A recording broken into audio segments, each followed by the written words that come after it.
Hello दोस्तों, मैं हूं दिनेश के वोरा। आप सबका स्वागत है रोजी रोटी के अंदर। जैसे कि आप जानते हैं कि हम इस प्रोग्राम में हर मंडे को डिस्कस करते हैं महंगाई को, अपनी रसोई को और हमारी अर्थव्यवस्था पर, यानी कि परिवार की अर्थव्यवस्था और देश की अर्थव्यवस्था दोनों पर पड़ने वाले कई किस्म के असर को। और इन्हीं चीज़ों को समझने के लिए हमेशा हमारे साथ होते हैं हमारे अर्थव्यवस्था के विशेषज्ञ, हमारे मित्र नयन पारिक भाई। नयन भाई, स्वागत है आपका बहुत बहुत। Thank you so much. Thank you.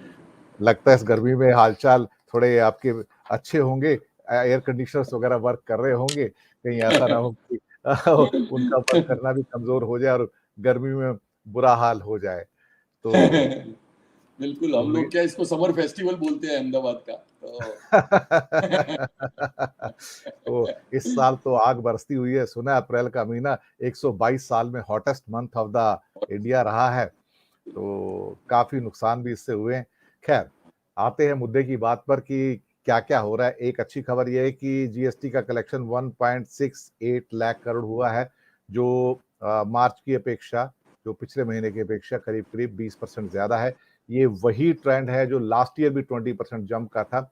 Actually दोस्तों, मैं यहाँ पर बता दूं कि ये जो कलेक्शन है बेसिकली मार्च का कलेक्शन है, लेकिन मार्च पेड इन अप्रैल होता है, तो इस ढंग से इसको अप्रैल का शो किया जाता है। लेकिन ये मार्च का ईयर एंड कलेक्शन है, तो इस महीने जब अगला कलेक्शन आएगा तो थोड़े से कम अपने आप ऑटोमेटिकली हो जाएगा, क्योंकि इसमें लोग थोड़ा पैसा एक्स्ट्रा सरकार को दे देते हैं ताकि पेनल्टी वगैरह ना आए।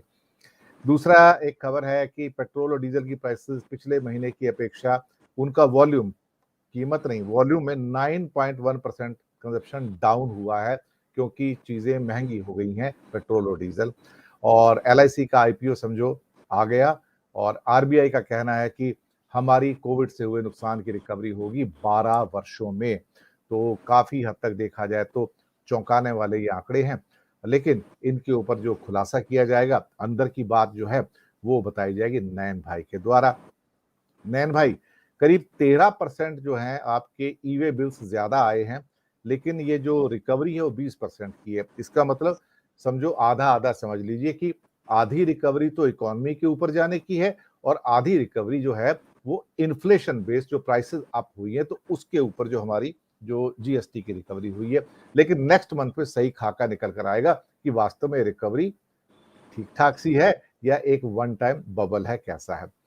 चलिए, आपकी पहली टिप्पणी सबसे पहले लेते हैं जीएसटी के कलेक्शन में। मुबारक हो, वैसे तो देखा जाए तो टैक्स बढ़ गया है, लेकिन हमारी पॉकेट से पैसा ज्यादा निकल गया सर, क्योंकि हमारी इनकम नहीं बढ़ी है। तो इसका मतलब फालतू पैसा 25-26 हजार करोड़ जनता की पॉकेट से निकल गया। पहली टिप्पणी आपकी। सही बात है आपका कहना। और जीएसटी कलेक्शन स्पेशली जब बढ़ता है तो क्या वो गरीब और अमीर दोनों को एक बराबर की चपत लगाता है। इनकम टैक्स का कलेक्शन बढ़ता है तो हमको पता रहता है कि जो लोगों के पास पैसे है, जो अफोर्ड करते हैं, उनका ही पैसा जाता है। पर जीएसटी कलेक्शन, एक 5,000 रुपया कमाने वाला भी वही जीएसटी भरता है जो एक बिलियनर भरता है। तो बिल्कुल इसीलिए जीएसटी का कलेक्शन जो है वो उसको मैं हमेशा एक पिंच ऑफ सॉल्ट के साथ लेता हूँ जी। कि वो हमारे गरीब जो भाई है उनको थोड़ा सा ज़्यादा परेशान करता है। हैविंग सेड दैट, आपने बहुत अच्छा कहा कि एक तो ये अच्छी खबर है कि भाई इकोनॉमी इज डूइंग वेल, और at least in spite of the headwinds की एक इन्फ्लेशन है, एक थोड़ा सा जीडीपी ग्रोथ कम है, उसके बावजूद अनएम्प्लॉयमेंट है, उसके बावजूद कहीं ना कहीं हमारी इकोनॉमी थोड़ी सी रेजिलियंट नज़र आती है। हमारी इकोनॉमी ऐसी नज़र आती है कि हम लोग इसके बावजूद कुछ ना कुछ, मैं और आप, खरीद कर रहे हैं, और उसके कारण सरकार की जेब में पैसा जा रहा है। अब आपने दो तीन और अच्छी बात वो कही कि एक तो मार्च का महीना है तो इसीलिए देखना, मार्च में जो है वो हमेशा एक स्पर्ट रहता है, वो कितना आगे सस्टेनेबल रहता है वो देखने वाली बात है।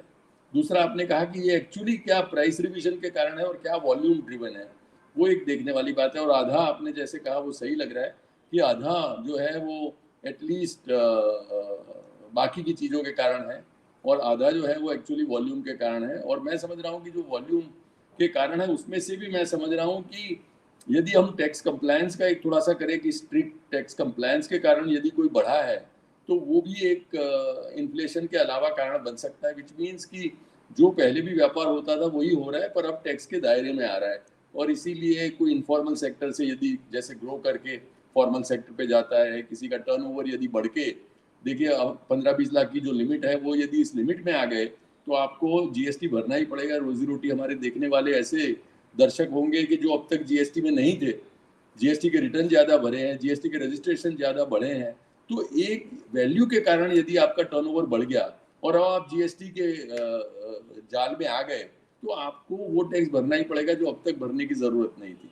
तो ये मैं समझ रहा हूँ कि 2-3 कारण हम लोगों को समझने की जरूरत है कि इसको जी सिर्फ और सिर्फ ग्रोथ ऑफ बिजनेस ना माना जाए।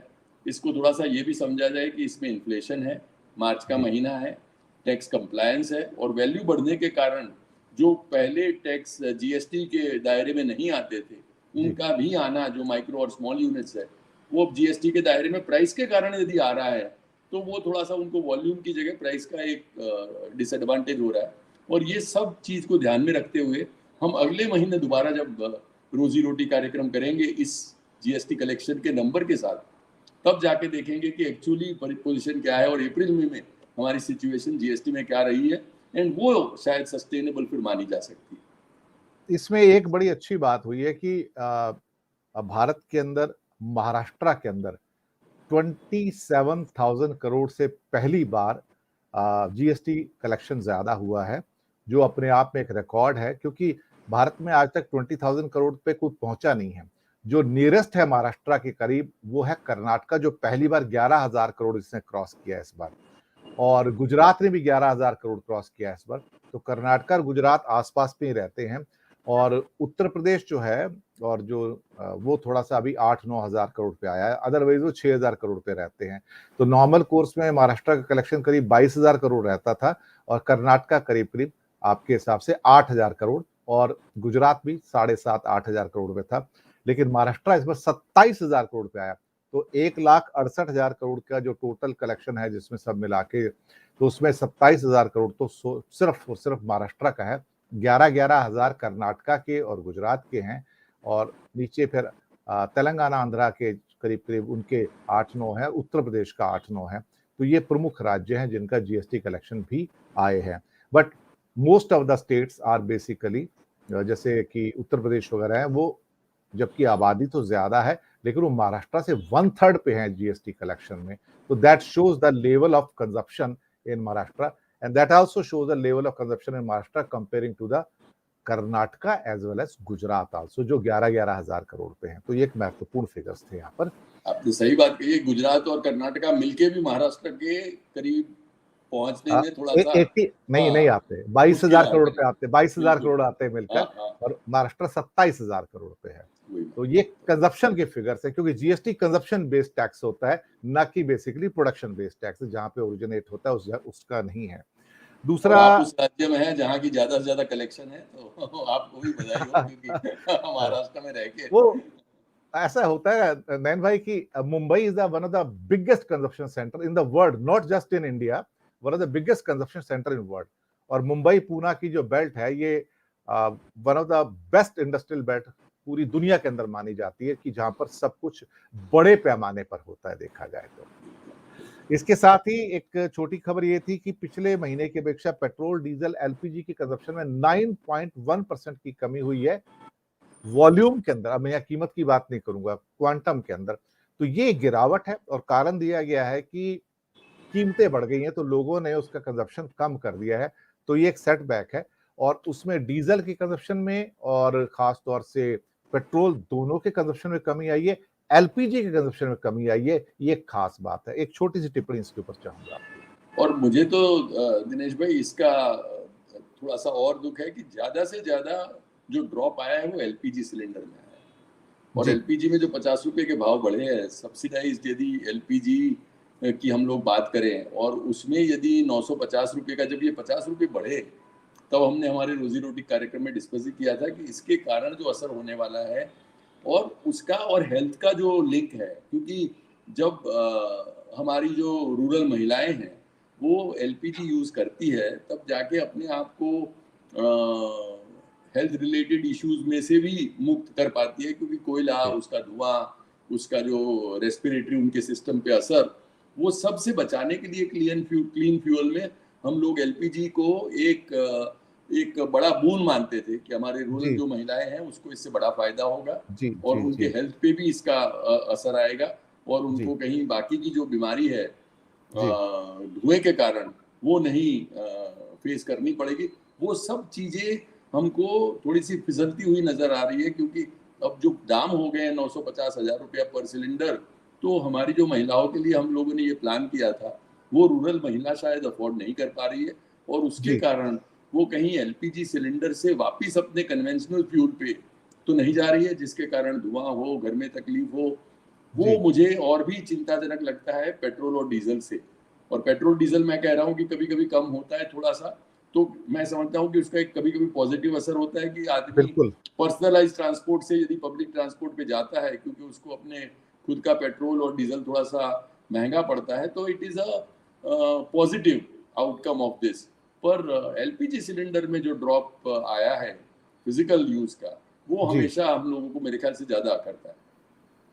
इसके साथ ही एक छोटा-सा खबर ये है कि एडिबल ऑयल्स के चक्कर में पूरी दुनिया एकदम से स्पॉट में चली गई है। बहुत बुरा हाल है, क्योंकि भारत का मेरे पास जो फिगर्स हैं, जो टोटल हमारा इंपोर्ट है, वो करीब-करीब इस साल 17 मिलियन टन के आसपास वो पहुंच गया है। 17 बिलियन रुपीस का इंपोर्ट है, और उसमें से 62% पाम ऑयल का है। पाम ऑयल का इस्तेमाल साबुन वगैरह बनाने में भी होता है और एडिबल ऑयल में भी होता है। 22% सोयाबीन है, 15% सनफ्लावर जो कि रशिया और यूक्रेन से आता था, और 22% जो सोयाबीन है वो अर्जेंटीना और ब्राजील साइड से आता है। और पाम ऑयल जो है, आधा हमारा जो, यानी कि 2/3 हमारा जो इंपोर्ट है सिर्फ पाम ऑयल का है टोटल में बास्केट में। उसमें से आधा मलेशिया से आता है, आधा इंडोनेशिया से आता है। अब इंडोनेशिया का आधा पार्ट पूरा कट गया उसमें से, जो अप्रोक्सीमेटली हमारे हिसाब से अगर हम 16 के हिसाब से देखते हैं तो $4 बिलियन का हमारा पूरा का पूरा कहाँ से पूरा होगा कुछ नहीं पता है। ये बहुत बड़ी समस्या आ गई कि इतना बड़ा खेप एडिबल ऑयल का कहाँ से आएगा नैन भाई? आपने कहा फूड बास्केट पे रियली हम लोग चैलेंजेस फेस कर रहे हैं, एडिबल ऑयल में कर रहे हैं। मेरे ख्याल से आपने जैसे हम लोगों ने देखा था कि गेहूं में क्या होगा, वो एक देखने वाली बात है कि व्हीट में भी यदि हम लोग एक्सपोर्ट अलाउ करते हैं, जो इंडोनेशिया ने अपनी नैन भाई, एक्सपोर्ट पे रोक व्हीट लगा के के। रेट बढ़ गए, वही इंक्रीज हो गए। आज आईटीसी के आगे उनका उनके रिपोर्ट्स आ चुकी हैं, हमारे रेट और बढ़ने जा रहे हैं, because things are going up, wheat is getting expensive every day. बिल्कुल बिल्कुल डे बाय डे मेरे ख्याल से ये जो, और मैं हिंदुस्तान लीवर के हमारे जो सबसे बड़ी कंज्यूमर कंपनी है प्रोडक्ट की, उसके चेयरमैन का स्टेटमेंट देख रहा था, तो उनका कहना है कि ये हम लोगों के लिए एक बड़ा विकट समय है, और हम लोगों को देखना है कि इस पीरियड में हम लोग कहीं स्टैगफ्लेशन पे न चले जाएं। जी, मतलब कि इन्फ्लेशन रहे, ग्रोथ कम हो और अनएम्प्लॉयमेंट ज़्यादा हो। ये तीनों की चपत वाला यदि सिचुएशन क्रिएट होता है, तो जी, वो समझ रहे थे कि इंडियन इकोनॉमी के लिए वो एक बहुत ही मुश्किल साबित होगा, और आरबीआई के लिए अपने रिजर्व एज पे चलने वाली बात है कि कैसे इसको संभालेंगे। क्योंकि हिंदुस्तान लीवर का जो इस साल का टर्नओवर आया है, उसमें उन्होंने अपने volume wise they have remain flat. उनका टर्नओवर का अमाउंट 10% बढ़ा है, और वॉल्यूम वाइज बिल्कुल फ्लैट रहे हैं। तो हम लोग जो हर बारी अपने रोजी रोटी के कार्यक्रम में आप हमेशा बताते हैं कि ये ग्रोथ सिर्फ प्राइस के इंक्रीज से है या कोई वॉल्यूम बढ़ा है, तो सबसे बड़ी जो इंडिया की कंज्यूमर गुड्स कंपनी है, उनका कहना है कि उनका वॉल्यूम बिल्कुल फ्लैट रहा है, और सिर्फ ये प्राइस रिवीजन के कारण 10% उनका जो टर्नओवर है वो बढ़ा है। बल्कि हर महीने प्राइसेस बढ़ रहे हैं फास्ट मूविंग कंज्यूमर गुड्स के, एवरी मंथ गोइंग अप। और खास तौर से क्योंकि अ, एक चौथाई एडिबल ऑयल जो है सिर्फ इंडोनेशिया से आता है। टोटल अगर 16-17 बिलियन डॉलर की बास्केट है, उसमें से $4 बिलियन से इंडोनेशिया से आता है। तो दुनिया में कोई कंट्री आज इस काबिल नहीं है कि जहां से $4 बिलियन का हम एडिबल ऑयल मंगा सकें। किसी के पास इतनी स्पेयर कैपेसिटी ही नहीं है देखा जाए तो। बिल्कुल तो सही। ये बड़ी सप्लाई चेन पूरी बाधित हो गई नैन भाई, ये तो इसको तो बड़ा मुश्किल हो जाएगा कुछ करना देखा जाए तो। बिल्कुल, मेरे ख्याल से एक ही जो राहत वाली बात है कि एडिबल ऑयल में जो उन्होंने 2 प्रकार के एक डिवीज़न करे हैं, और उन्होंने बोला है कि एक प्रकार का जो है उसको अलाउ करेंगे और दूसरे प्रकार को नहीं करेंगे, जिसका कि शेयर कहीं 50-50 के आसपास है। नहीं, तो वो तो बंद शायद कर यदि सारे बंद कर दिए, सारे बंद कर दिया अभी। अभी हाँ, पर टोटल दूसरे क्लोज़ है में वो। कहीं डाउट था, और मैंने कहीं 1-2 जगह पे पढ़ा था, मेरे ख्याल से आप चेक कर लेंगे तो पता हो जाएगा कि कहीं उनका कहना है कि जो वो क्लासिफाइड एक चीज़ है, व्हिच इज़ 50%, उसको शायद इन्होंने कहा है कि इससे बाकायदा रहे, और इसीलिए वो जो प्राइस में एक वाइड वेरिएशन आया, एकदम ही बढ़ गया और फिर थोड़ा सा कमी आई, वो इसके कारण कि कोई फाइन प्रिंट में क्लैरिफिकेशन है। पर I think I would rely on you, क्योंकि आपके इसमें इंफॉर्मेशन पे आपकी हमेशा नजर चौकन्नी रहती है and you know it by the minute, तो इसीलिए जो आपकी खबर होगी वो फाइनली मैं I would go by that. It's a blanket ban right now for the time being by the Indonesia. Even जो उनका एक प्रोसेस एक और होता है, रिसाइकल टाइप का होता है, वो भी बैन कर दिया उन्होंने एक्चुअली। और दो जो शिप थे, एक यूएई जा रहा था, एक इंडिया आ रहा था, ships were about to sail after loading, they were also stopped.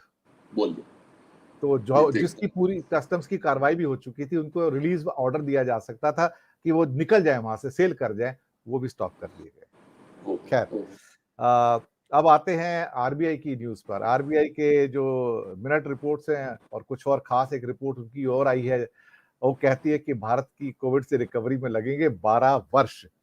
ये रियलिस्टिक रिपोर्ट है। इसका मतलब सरकार कहती है कि 2 साल में हम लोग उस जगह पर पहुंच गए जो कोविड से पहले की स्थिति थी, लेकिन आरबीआई की रिपोर्ट तो नयन भाई कुछ और ही कह रही है। ये तो, इसका तो पिक्चर कुछ अलग पिक्चर है।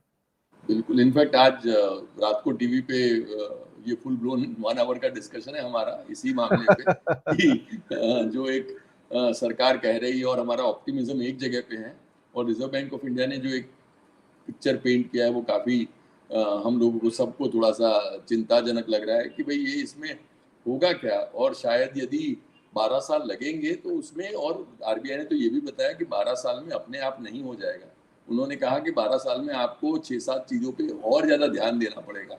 You will have to work at ease of doing business, क्योंकि बिजनेस में लोग बाकी परेशान काफ़ी है। एंटरप्रेन्योरशिप को आपको एनकरेज करने पड़ेगा, स्किल डेवलपमेंट करना पड़ेगा। तो आपको अपने आप को, ये जो एक थ्रेट है उसको यदि अपॉर्चुनिटी में कन्वर्ट करना है, तो you will have to completely transform yourself, क्योंकि ये जो है, वरना आपत्ति ऐसी है जिसमें आपको कुछ नहीं करेंगे तो 12 साल पक्के लगने वाले हैं। और उन्होंने एक थोड़ा सा रोड मैप भी दिखाने की कोशिश की है कि ये चीजें करेंगे हम लोग, तब जाके हम इसके जो प्रभाव में से थोड़े से अपने आप को मुक्त कर पाएंगे। पर मेरे ख्याल से उसमें उन्होंने ये भी कोविड का भी रखा है, उन्होंने बाकी की भी बात बोली है कि बाकी जो दुनिया में सिचुएशन है, क्योंकि हम अकेले आइसोलेशन में अपने आप को आबाद नहीं कर पाएंगे। वी आर एंट्रेंस्ड इकोनॉमी, तो दुनिया को भी कोविड से बाहर निकलने में टाइम लगेगा। अभी हम चाइना में देख ही रहे हैं कि बीजिंग में और शंघाई में क्या सिचुएशन है, दिल्ली में वगैरह में भी हम जानते हैं कि कोरोना की क्या परिस्थिति है। तो इसीलिए ये ऐसा रोग है कि जो आसानी से पीछा नहीं छोड़ता है। तो आज की तारीख में भी मैं आज सवेरे न्यूज़पेपर में पढ़ रहा था, टाइम्स ऑफ इंडिया में फर्स्ट पेज पे है कि कोविड का जो है वो रूप अगेन हम लोगों को दिल्ली में और नॉर्थ में दिखने में आ रहा है। तो वहाँ फिर सिचुएशन थोड़ी सी मुश्किल आती है। तो ये सब चीज़ आपको फिजिकली शायद थोड़ा सा हॉस्पिटल तक न भी ले जाए, पर साइकोलॉजिकली आपको बहुत परेशान कर देती है। एंड बिजनेसेस में देखिए, आपको और मुझे अपने आप को हमेशा चुस्त रखना है। If we feel low, if we feel tired, if we feel कि कहीं ना कहीं से कोरोना में हम लोग फंस ना जाए, तो बिजनेस तो कैजुअलिटी में आ जाएगा, क्योंकि हम लोग अपने आप को स्वस्थ और अपने फुल फॉर्म में नहीं देखेंगे तो बिजनेस क्या कर लेंगे। तो इसीलिए कोरोना अभी खत्म नहीं हुआ है। 12 साल का पीरियड जो उन्होंने बोला है वो इंडिकेटिव है, ऐसे समझ के कि अब कोरोना ऑलमोस्ट खत्म हो रहा है, पर कोई नए स्वरूप में आ जाए तो वो 12 साल का क्या हो जाएगा। चाइना, शंघाई, बीजिंग में से फ्लाइट यहाँ आती ही है, हम लोग दुनिया को पूरी खोलने में पड़े हैं। और यदि तब ये सिचुएशन आती है कि कुछ एक कंट्रीज को अपने आप को दोबारा लॉकडाउन करने की यदि परिस्थिति आ जाए, तो इसका क्या 12 साल में भी हम लोग पूरा रिकवर कर पाएंगे, या ये जो एक पेंडेमिक है जिसका जैसे वो एक स्पेनिश फ्लू हुआ था 100 साल पहले, और उसमें से दुनिया को अपने आप को उभरते उभरते इतना टाइम लगा दिया था, ऐसे ही मैं समझ रहा हूँ कि ये कोरोना का भी क्या होगा वो आज की तारीख में इसलिए कहना मुश्किल है। इट इज लाइक सेइंग कि रशिया और यूक्रेन का क्या होगा, अभी युद्ध ही खत्म नहीं हुआ, ऐसे मैं समझ रहा हूँ कि अभी कोरोना ही खत्म नहीं हुआ। तो इसका पूरा इम्पैक्ट और रिकवरी जो करने की बात है वो इससे भी और थोड़ी सी तकलीफदेह हो सकती है। बिल्कुल।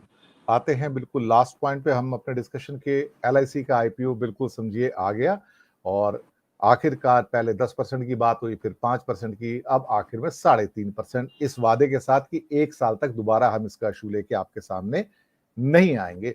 पर एक बार को डिसइन्वेस्टमेंट स्टार्ट हो जाए तो फिर वो रुकता ही नहीं है, फिर वो चलता जाता है। पहले 51 पे आता है, उसके बाद फिर कहेंगे हम 51 से भी नीचे आ गए, अब 24 पे आ जाएंगे, और फिर हो सकता है लास्ट में कहा जाए कि government has no business to be in the business, और हो सकता है पूरा ही एग्जिट कर जाए। तो सरकार की बात पे यकीन मत कीजिएगा, फिलहाल इनका आईपीओ आ रहा है। नयन भाई, एलआईसी के बारे में।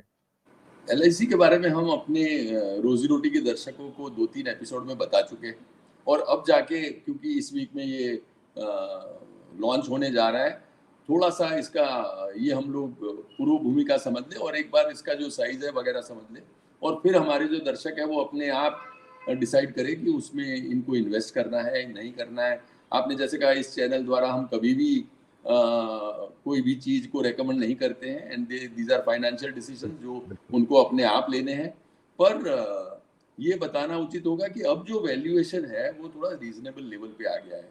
हम लोग पहले जो जैसे आपने कहा कि परसेंटेज में भी अब 3.5% पे आ गया है।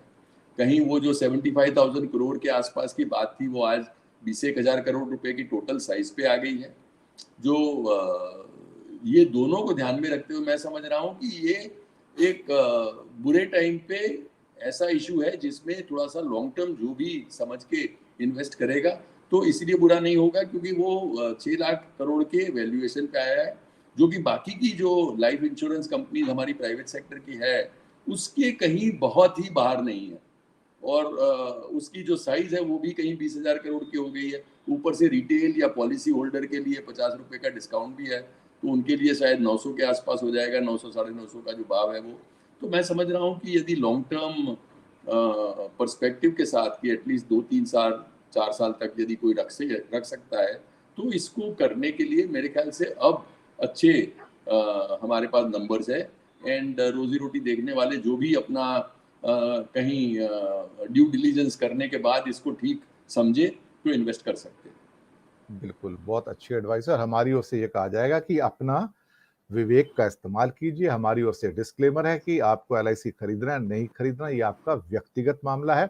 हमारी ओर से आपको ऐसी कोई सलाह नहीं दी जाती है, ना ही हमारे चैनल की ओर से, क्योंकि जब भी म्यूचुअल फंड हो, इक्विटीज हो, या ऐसे कुछ और, चाहे क्रिप्टो ही क्यों ना हो, आप उसमें अपने विवेक का, अपनी बुद्धि का इस्तेमाल कीजिएगा। तो इन्हीं शब्दों के साथ दर्शक मित्रों, हम लेंगे आपसे विदा। और नयन भाई, आपका करेंगे शुक्रिया अदा कि आपने थैंक यू कीमती सो वक्त मच। निकाला। रोजी रोटी में हर सोमवार में हमारे साथ बने रहते हैं और लोगों तक महत्वपूर्ण जानकारियां पहुंचाते रहते हैं।